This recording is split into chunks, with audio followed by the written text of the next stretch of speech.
වෙනද වගේම ගොඩක් ආදරෙන් ඔයාලා හැමෝම හර්ෂිකනවල YouTube channel එකට පිළිගන්නවා. ඉතින් අදත් ඔන්න කේන්දර මනාලි කියන නවකතාවේ 3 වෙනි කොටසත් එක්කයි ඔයාලා එකතු වෙන්නේ මේ. කතාව කියවන්න එකතු වෙන ඔයාලට ගොඩක් ආදරෙන් ආරාධනා කරනවා කතාවට ලයික් එකක් දාලා කමෙන්ට් එකක් ලියන්න. ඒ වගේම ඔයාගේ යාළුවෝ අතරෙත් මේ කතාව ෂෙයා කරන්න කියලා. ඉතින් කතාව පුරාටම ඔයාලගේ අදහස් මොන වගේද? මේ කතාව කොයි විදිහට යයිද කියලා ඔයාට හිතෙන අදහසත් ලියන්න අමතක කරන්න එපා. එහෙනම් ඉතින් අපි යමු කතාව කියවන්න. ඉතින් ඔහු ඇහුවේ ඇස් හීනි කරය. ඉතින් ඔහු අනුවම ඇයට ඇසුවාය. අනතුරුව දෙදෙනාම එකට සිනාසෙන්නට විය. මේ අපූරු හමුවීම දෙදෙනාටම විශේෂ වූහ. ඔවුන් කෝපි එකක් බොමින් කතා කරන්නට විය. ඔවුන්ගේ සංවාදය ආයාසයකින් තොරව ඉදිරියට ගලාගෙන ගියහ. ඔවුන්ගේ ළමා කාලයේ මතකයන්ගේ පටන් ඔවුන්ගේ සිහින හා අනාගත අපේක්ෂාවන් දක්වා සියල්ල ගැන ඔවුන් කතා කළහ. ටිකෙන් ටික දහවල් කාලය ගෙවී යද්ම ආකාශ්ගේ හිතටද දැනුනේ අසතුටකි. හවස් වේගනත් නේ එන්නේ. ඔහු කීවේ වටපිට බලමිනි. ඒකනේ. ඒ කියන්නේ අපි ගොඩක් වෙලා කතා කරලා. දැන් මේ යන්න ඕනේද? මදක් හඬ පාල කරමින් ආකාශ විමසුවේය. 5-6 වෙලා නෑනේ තාම. එහෙම අවුලක් නෑ. ඇය කීවේ ඔහු හා රැඳීමට කැමති බව අඟවමිනි. එහෙනම් පාක් එක පැත්තට යමුද? ආකාශ් විමසුවේ ඔහුගේ දැස් උද්‍යෝගයෙන් දිලිසෙද්දී. තිහස්නා එයට එකවරම හිස වනා ඔහුට සිය කැමැත්ත දුන්නාය. කැෆේ එකෙන් පිටතට පැමිණි ඔවුන් පාක් එකේ ඇවිද ගියේ රාත්‍රියට අතවනමින් බැස යන්නට ලෑස්ති වෙන හිරු බැස යන අයුරුත් බල බලාය. තිහස්නට දැනුනේ ඇය වලාකුළක පාවෙනසේ සැහැල්ලු හැඟීමකි. ඔහු හා යද්දී වලාකුළක ඇවිද යනසේ ඇයට දැනෙන්නට විය. අද හරි ලස්සන දවසක් මට නම්. ඔයාටත් එහෙම නේද? ආකාශ් ඇය දෙසට හැරී විමසුවේය. ඇත්තටම ඔව් ආකාශ්. මං ඊට කලින් මෙහෙම කවදාවත් ඇවිත් නැහැ. හිරු සිතිජ වලල්ලෙන් බැස යද්දී කෙමෙන් පැහැයට හැරෙන අහස දෙස බලාගෙන ඇය කීවාය. එහෙනම් ඔයා කැමති නැද්ද ඉතින් අපි ආයෙ හම්බ වෙනවට? ඔහු අහද්දී ඇගේ හදවත වේගයෙන් ගැහෙමින් තිබුණි. මං කැමතියි. ඇය පැවසුවේ මුමුණනවාට වඩා තරමක් උස් හඬිනි. ආකාශ්ගේ මුහුණ පුරා සිනහවක් ගලා ගියේය. දින සති බවට පත්වෙමින් ආකාශ්ගේ හා තිහස්නාගේ සම්බන්ධය කාටත් හොරා දළුලමින් තිබුණි. ඉඩ ලැබෙන හැම මොහොතකම හමු වෙමින් කතා කරමින් නගරයේ තැන් තැන්වල ඇවිදිමින් ඔවුන් සිය කාලය ගත කරන්නට වූහ. ඒ අතර එක් සැඳෑවකදී ඔවුන් හමු වූයේ මුහුදු වෙරළේදීය. රළ බිඳෙන හඬ පරදවමින් කතා කරන්නට වූ ආකාශ් තිහස්න වෙතට හැරුණේ බැරෑරුම් ස්වරූපයක් මවාගෙනය. ඔයා දන්නවද තිහස්නා? මට සෑහෙන දවසක ඉඳන් ඔයාට කියන්න දෙයක් තියෙනවා. ඉතින් කියන්න ආකාශ් මොනවාද? ඔයාට හිතෙන්නේ නැද්ද මට මොනවා හරි ඔයාටත් කියන්න තියෙනවා කියලා? ආ? තිහස්නට දැනුනේ ඔහුගේ දැස් දෙස බැලීමට බැරි බවකි. කියන්නකො තිහස්නා. ඇගේ සුසුම්වල බර ආකාශ්ටත් අදින්ම දැනුනි. ඉස්පාසුවක් නැතුව හැඟීම් මෙහි මෙහි පොර බදද්දී ඒවා අමාරුවෙන් අල්ලාගෙන සිටිය නොහැකි විය. මට ඔයා ගැන පුදුම හැඟීමක් තියෙන්නේ තිහස්නා. මටත් එහෙමයි ආකාශ්. කවදාවත් මෙච්චර දුරට කෙනෙක් ගැන මං හිතුවමයි මේ. ඇය එහෙම කියද්දී ආකාශ්ගේ මුහුණ හිනාවකින් පාට වූ අතර ඔහු ඇගේ අත අල්ලා ගත්තේය. ඒක අහලා මට ගොඩක් සතුටුයි තිහස්නා. ඔහු පැවසුවේ හැඟුම් වලින් පිරුණු හඬකිනි. ඒ කතාබහ ඒ තරම්ම සංවේදීව ආදර හැඟුම් පුබුදවමින් ගලා යද්දී ආකාශ්ගේ දුරකථනය නාද විය. ඔහු ඒ අතටගෙන පිළිතුරු දීමට මදක් පසුබට වුවද ඔහු ඇමතුමට සම්බන්ධ වූයේය. හෙලෝ. ඔහුගේ කටහඬ විධිමත් ස්වරයක උස් පහත් වෙමින් වෙනස් වෙමින් තිබුණේය. ඔව්. හරි. ඔව්. මං දැන් එන්නම්. හරි. ඕකේ. ඉක්මනට එන්නම්. ඇමතුම විසන්ධි කළ ඔහු ආපසු හැරුණේ තිහස්නා වෙතටය.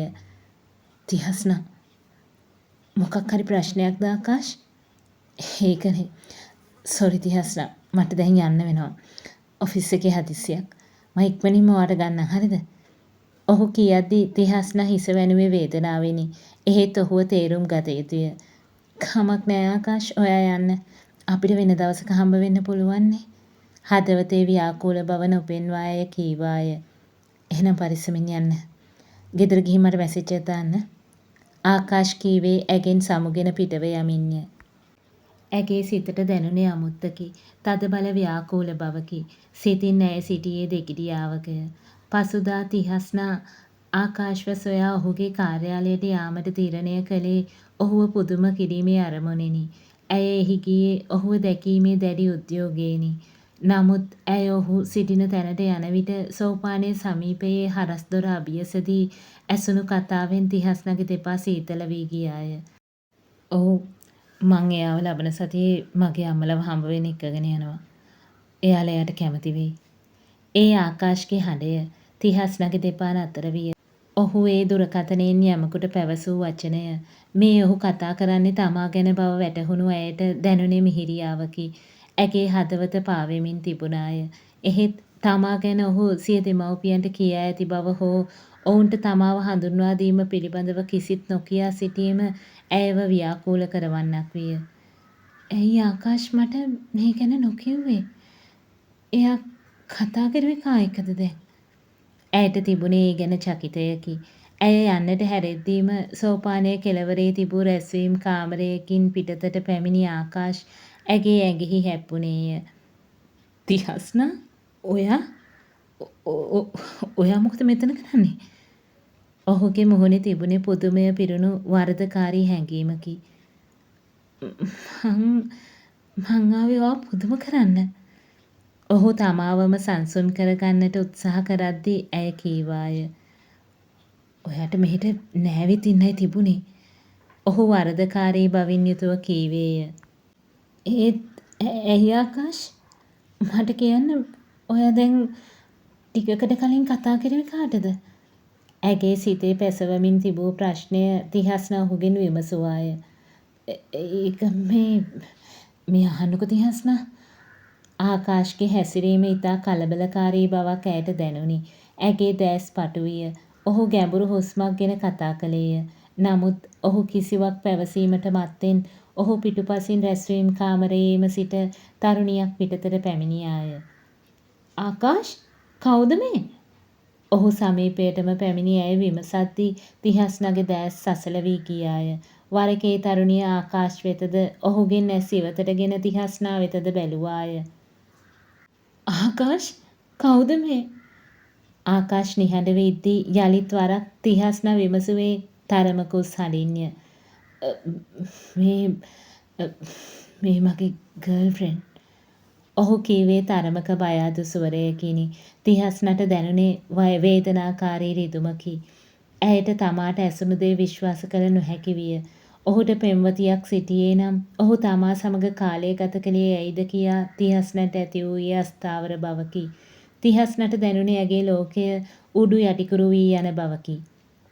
ඊළඟට තමා කළ යුත්තේ කුමක්ද කියා සිතා ගැනීමටවත් තිහස්නට පුළුවන් නොවීය. ඇගේ දැසින් කඳුළු පේලියක් ගලා යන්නට වූයේ දිය ඇල්ලකින් පහතට කඩා හැලෙන දිය දහරාවක් මෙන්ය. ඇය කම්පනයෙන් යුතුව දැස් විසල් කරගෙන ආකාශ් හා ඔහු සමීපයේ සිටින තරුණිය දෙස බලා සිටියාය. තිහස්නට දැනුනේ තමා මේ දකින්නේ බියකරු සිහිනයක් කියාය. ඇයට ඉන් අවදි විය නොහැකිය. ඇත්තටම මේ වගේ ගර්ල්ෆ්‍රෙන්ඩ්ද? ඇය නැවත නැවතත් කෝපයෙන් හා වේදනාවෙන් විමසුවේ වෙවුලමිනි. එහෙම නැත්තම් ඔයා බැඳලාද? ඇගේ හඬෙහි තිබුණේ ගෝචර නොවන දැඩි බවකි. ආකාශ් පියවරක් ඇය වෙතට තැබුවේය. තිහස්නා මං කියන එක ටිකක් අහන්නකෝ. මට පැහැදිලි කරන්න දෙන්නකෝ. ඔයා හිතනවා වගේ දෙයක් නැහැ. ඔහු තමාව තේරුම් ගන්න යයි ඇයට ආයාචනා කරන්නට විය. එහෙත් ඔහු සමීපයේ සිටි ආකාශ්ගේ පෙම්වතිය ඔහු දෙස බැලුවේ ව්‍යාකූලත්වයකින් මුහුණ පිරී යද්දීය. ආකාශ් මොනාද මේ වෙන්නේ? කවුද මේ කෙල්ල? ඔහුගේ පෙම්වතිය වූ තරුණිය තියුණු දැස් හා තොල් උල් කරමින් විමසුවාය. තිහස්නට වඩා ඇය සුන්දර බවින් යුත් තරුණියක් විය. ඇය හා සංසන්දනය කරනා විට තිහස්නට දැනුනේ අනාරක්ෂිත බවකි. මම මෙයාගේ කවුරුත් නෙමෙයි. තිහස්න කීවේ කඳුළු අතරිනි. ඇගේ වදනින් ආකාශ්ගේ මුහුණ බිමට බර විය. ඔහුගේ දෑත තිහස්න දෙසට දිගු කළේය. නෑ, ඒක ඇත්ත නෙමෙයි. මට හැමදේම කියන්න ඉඩ දෙන්නකෝ. ඔහු ආයාචනාත්මකව එසේ කීවද තිහස්නාට සැනසීමක් නම් දැනුනේ නැත. ඇගේ හිත තිබුණාටත් වඩා බරකින් පිරී ගියේ වේදනාවෙනි. ඇය ආපසු හැරී කාර්යාලයෙන් පිටතට දිව ගියාය. ආකාශ් හා ඔහුගේ පෙම්වතිය එතැනම සිටගෙන සිටියහ. එහෙනම් ඉතින් කතාවේ තවත් ලස්සන කොටසකින් අපි ඉක්මනින්ම මුණ ගැහෙමු. කතාව ගැන ඔයාට හිතෙන දේ අනිවාර්යයෙන්ම කමෙන්ට් එකකින් ලියාගෙන යන්න අමතක කරන්න එපා.